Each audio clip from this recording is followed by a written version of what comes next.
ख़ालिक़ काइनात जीअं असांजी कच्छ जी धरती खे नदियुनि जबलनि पोठनि ऐं ॻोठनि सां सूंहं ताकी आहे, तीअं हिन धरतीअ ते अहिड़ा मोतीअदाणा माण्हू बि ख़लक़िया जेके असांजे कच्छ मुल्क लाइ कंहिं वॾे एज़ाज़ खां घटि न आहिनि। कच्छ जो हिकु वसी ऐं अरीज़ गाह वारो इलाइक़ो जंहिंखे बनी चइबो आहे, उन बनी में रहंदड़ मुतवा, जत, हाले पोटा ऐं रायसी बिरादरी जा खोड़ सारा माण्हू हुया जेके पंहिंजो मट पाण हुया। जीअं हिन धरतीअ ते दाना, रईस, सखी, दिलावर माण्हू हुया, तीअं के माण्हू इल्मु हासिल करे ज़माने जा वॾा आलिम थी गुज़रिया जंहिंखे अॼु जी नई नस्ल भुलिजी चुकी आहे। जेतोणीकि उहे गुमनाम आहिनि, पर उन जी ज़िंदगी मथे रोशनी विझी असांखे उन्हनि जे इल्मु, अमल ऐं ख़िदमत खां आगाह करणु घुरिजे। उन मज़ा हिकु मौलवी अहमद जत साहब रहमतुल्लाह अलैह थी गुज़रिया। पाण बनी जे ॻोठ सिराड़े जे जत बिरादरी जे लाखाणी कबीले जे छते जत जे घर में 1890 ईस्वी में पैदा थिया। पीउ जो नालो छतो जत हुयो, इन करे पंहिंजे पीउ ॾांहुं निस्बत कंदे पाण खे अहमद छताणी सॾियो वेंदो आहे, तंहिंखे अहमद लाखाणी बि चयो वञे थो। संदसि कबीले जा माण्हू कच्छ जे बनी इलाइक़े में सदियुनि खां रहंदड़ जत क़ौम जा अॻुवाण ऐं रईस हुया। पाण जो आबाई वतन ॻोठ सिराड़ो हुयो, घणी उमिरि उते ई गुज़ारियऊं। मौलवी अहमद वॾो आलम ऐं क़ादिरुल कलाम, शाइर ऐं अरबी ऐं फ़ारसी में माहिर हुयो, तीअं तारीख़ ऐं अस्माउ रिजाल जहिड़े फ़ननि में बि खेसि उबूर हासिल हुयो। उन वक़्त जे नामवर ऐं मशहूर आलम इमाम इनकलाब मौलवी अब्दुर्रहीम पछमी रहमतुल्लाह अलैह सां तमामु घणो लाॻापो हुयो, तीअं नामियारे शाइर ऐं आलम मौलवी हाजी अहमद मल्ला रहमतुल्लाह अलैह जा वेझा दोस्त हुया। मौलवी अहमद जत साहब शुरू में हनफी हुया, पोइ मौलवी अब्दुर्रहीम रहमतुल्लाह अलैह जी हिकिड़ाई वारे सॾ ते लबैक चई तौहीद में अची मसलक हक़ अहले हदीस क़बूल कयो। मौलवी अहमद जत हाजी इब्राहिम सुरैय जे वालिद हाजी सुलेमान सुरैय जा ख़ासि दोस्त हुया।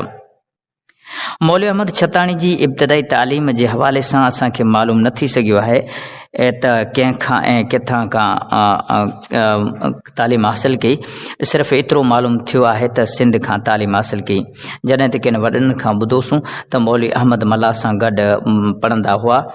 मौलवी अहमद जत मुकमल फ़ारिग़ थियण ताईं कोन पढ़िया हुआ, पोइ पाण पढ़ाईअ वारो सिलसिलो मौक़ूफ़ करे सिंध खां वापसि कच्छ पंहिंजे ॻोठ सिराड़े में मोटी आया ऐं ॻोठ में मस्जिद ठाराई।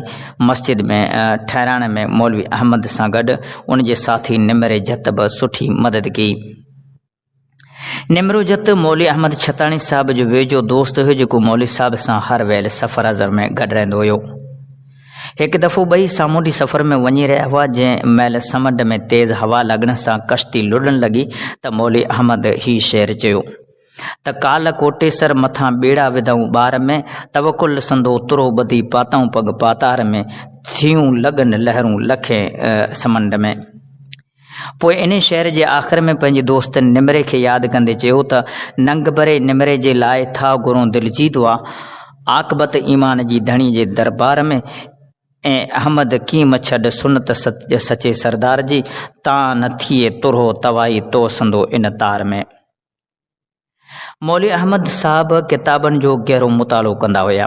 संदसि मुताले जी कसरत ऐं इल्म जी वुसत जो अंदाज़ो हिन वाक़े मां लॻाए सघिजे थो, जंहिंमें इल्मी महारत ऐं तारीख़ सां पूरी वाक़फ़ियत जो अतराफ़ संदसि साथी ऐं मारूफ़ आलमनि मौलवी अब्दुर्रहीम पछमी रहमतुल्लाह अलैह ऐं मौलवी हाजी अहमद मल्ला रहमतुल्लाह अलैह जहिड़ी इल्मी शख़्सियतनि बि कयो।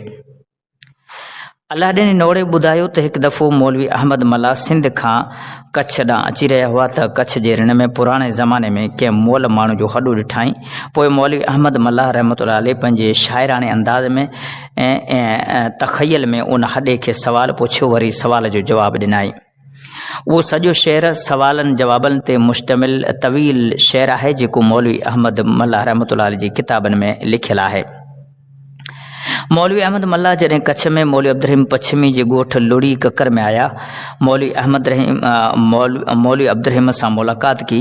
इहा ख़बर मौलवी अहमद छताणी खे पई, तॾहिं पंहिंजे ॻोठ सिराड़े खां निकिता ऐं लुड़ी अची पहुता ऐं मौलवी अब्दुर्रहीम ऐं मौलवी अहमद मल्ला सां मुलाक़ात कयईं।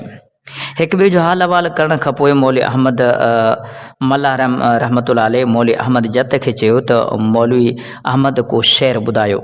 तॾहिं मौलवी अहमद जत मौलवी अहमद मल्ला खे चयो त मौलवी साहब, अव्हां जी मौजूदगी में मुंहिंजी कहिड़ी हैसियत जो मां को शेर ॿुधायां। अवी को पंहिंजो शेर ॿुधायो।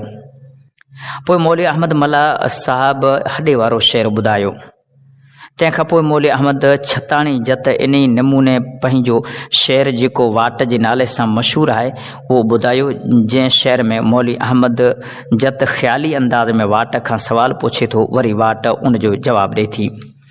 साॻी मौलवी अहमद मल्ला वारो अंदाज़ अख़्तियार कयाई। जॾहिं इहा वाट मौलवी अहमद छताणी साहब मौलवी अब्दुर्रहीम ऐं मौलवी अहमद मल्ला खे ॿुधाई, तॾहिं मौलवी अहमद मल्ला खेसि शाबासी ॾिनी ऐं मौलवी अब्दुर्रहीम पछमी रहमतुल्लाह अलैह बि मौलवी अहमद छताणी खे पुठीअ तां हथ हणी शाबासी ॾींदे चयाईं त वाह जत वाह, तमामु सुठी शाइरी, ऐं वरी उन में जेका तारीख़ मां ॿुधाई आहे एतिरी त मूंखे बि ख़बर कोन हुई।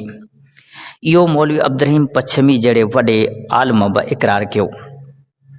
मौलवी अहमद छताणी खे रब पाक जे तरफ़ां ॾिनल ख़ूबियुनि जो ज़िक्र कंदे असांजे दोस्त मौलाना मुस्तफ़ा तलवी पंहिंजे मुख़्तसर अरबी मज़मून में हीअं लिखियो आहे त वकान अहमद ज़कियन व फ़तीनन व अरीबन व माहिरन फ़ी सिंधियत वल फ़ारसियत वल अरबियत व फ़न तारीख़ी कअन्नहु वज़अ अला रासिहि ताजल आली बेफ़न तारीख़ी वलहु यदुन तवीलुन फ़ी फ़न शेरी वकान ऐज़न शाइरन अबकरियन वलहु अशारुन कसीरतुम मिनहा अजमा अलहाज सुलेमान अल वज़ीरानी रहमहुल्लाहु अशारन अदीदतन फ़ी किताबिही कलिमातिल बन्नी व अक़वालिल जत्ती, जंहिंजो तर्जुमो आहे त मौलवी अहमद जत वॾो ज़हीन ऐं होशियारु माण्हू हुयो, सिंधी फ़ारसी ऐं अरबी ॿोलियुनि जो वॾो ॼाणू हुयो ऐं तारीख़ जे फ़न में वॾी महारत हासिल हुई।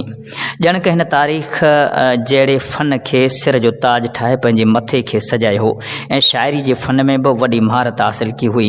पाण वॾो शाइर हुयो। संदन चियल शेर खोड़ सारा आहिनि, जंहिंमां के शेर हाजी सुलेमान वज़ीरानी रहमतुल्लाह अलैह पंहिंजी किताब बनीअ जा ॿोल जतन जा कौल में लिखियल आहिनि। मौलवी मुस्तफ़ा जा अल्फाज़। अफ़सोस इन ॻाल्हि जो आहे त मौलवी अहमद छताणी साहब जी घणी शाइरी ज़ाय थी हुई, पर के बैत ऐं शेर हाजी सुलेमान वज़ीरानी लिखी महफ़ूज़ कया आहिनि, जंहिंमें मशहूरु मींहं वारी दुआ ऐं वाट वारो शेर जेको मौलवी अहमद जत साहब हिजरी सन 1442 में चयो हो। इन खां अलावा चंद शेर ॿिया बि उन किताब में लिखियल आहिनि। मौलवी अहमद जत साहब घणो करे पंहिंजी ज़िंदगी इन ॻोठ सिराड़े में गुज़ारी ऐं वरहांगे खां अॻु मुतहिदा हिंद हुअण करे घणो करे सिंध ईंदा वेंदा हुआ, इन करे सिंधियुनि सां दोस्ती बि हुई। पर अजब ॻाल्हि इहा आहे त मौलवी अहमद जत ऐं मौलवी हाजी अहमद मल्ला रहमतुल्लाह अलैह ॿिन्ही जो साथ क़बर ताईं जारी रहियो। 1969 में मौलवी अहमद जत वॾी उमिरि जे करे कमज़ोर थी विया, एतिरे क़दुरु जो उथण वेहण जी सघ न हुई। उन वक़्तु पाण पंहिंजे कबीले वारनि सां गॾु बदीन तरफ़ रवाना थिया, पर मौलवी अहमद साहब जो इहो सफ़र ज़िंदगी जो आख़िरी सफ़र साबित थियो। हिन फ़ानी जहान मंझि हमेशह लाइ पंहिंजे उठ जी मुहार मोड़े बरज़ख वारे आलमना रवाना थिया। 1969 में उहा मारूफ़ इल्मी शख़्सियत जंहिंखे दुनिया अहमद लाखानी सां ॼातो सुञातो थिए, उहा शख़्सियत पंहिंजे रब जे अमर ते लबैक चई हली हुई ऐं ग़रीब आबाद में मौलवी हाजी अहमद मल्ला रहमतुल्लाह अलैह जी क़बर जे वेझो मिटी हवाले थी हमेशह जे लाइ अलविदा थिया। शल धणी ताला उन्हनि ॿिन्ही हस्तियुनि जी मग़फ़िरत फ़रमाए ऐं खेनि जन्नतुल फ़िरदौस नसीब फ़रमाए।